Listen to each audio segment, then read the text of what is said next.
Tollywood থেকে বলিউডে পৌঁছাতে অনেক অভিনেতাকেই দেখা গিয়েছে, কিন্তু বলিউডের মসনদ দখল করে দিনের পর দিন নিজের জনপ্রিয়তা ধরে রাখা সকলের পক্ষে সম্ভব হয়নি, যা করে দেখিয়েছিলেন বঙ্গসন্তান মিঠুন চক্রবর্তী।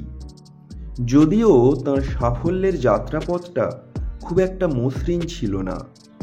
হিন্দি ও বাংলার পাশাপাশি ওড়িয়া, ভোজপুরি, তামিল, তেলেগু, কন্নড় সহ বেশ কয়েকটি ভাষার চলচ্চিত্রে তিনি অভিনয় করেছেন।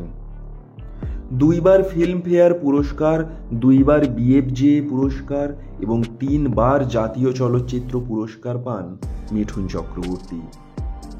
1976-এ মৃণাল সেনের মৃগয়া ছবির মধ্যে দিয়ে কেরিয়ার শুরু করেছিলেন মিঠুন। এরপর বেশ কয়েকটি বাংলা ও হিন্দি ছবিতে অভিনয়ের পর 1982-তে ডিস্কো ডান্সার ছবি দিয়েই গোটা বলিউডকে তাক লাগিয়ে দিয়েছিলেন মিঠুন চক্রবর্তী। পরবর্তীতে আর পিছন ফিরে তাকাতে হয়নি তাকে। একে একে অগ্নিপথ, জল্লাদ, গুরু, ওয়ান্টেড, বক্সার, দো আনজানে সহ একাধিক ছবিতে অভিনয় করেছিলেন মিঠুন চক্রবর্তী। অভিনয়ের পাশাপাশি সঙ্গীতের প্রতিও তার একটা ভালো লাগা ছিল, যদিও তাকে খুব বেশি গান গাইতে দেখা যায়নি। তবে 1989-এ আজিজ পরিচালিত ইলাকা ছবির জন্য একটি গান গেয়েছিলেন মিঠুন চক্রবর্তী।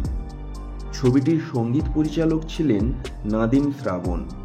মিঠুন ছাড়াও এই ছবিতে অভিনয় করেন রাখি, সঞ্জয় দত্ত, মাধুরী দীক্ষিত, অমৃতা সিং প্রমুখ অভিনেতা অভিনেত্রীরা।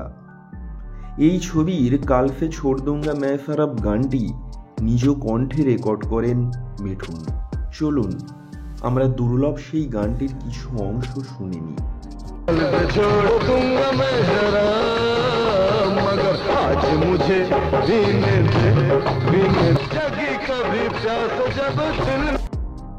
যদিও এটাই প্রথম নয়, 1985-তে দুর্গাপুজোর সময় একটি বাংলা অ্যালবাম প্রকাশ করেছিলেন মিঠুন চক্রবর্তী, যে অ্যালবামটি তুমুল জনপ্রিয়তা পায়।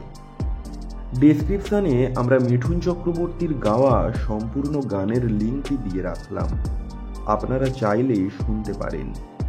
মিঠুন চক্রবর্তীর কণ্ঠে গানটি আপনাদের কেমন লাগলো অবশ্যই কমেন্ট করে জানাবেন।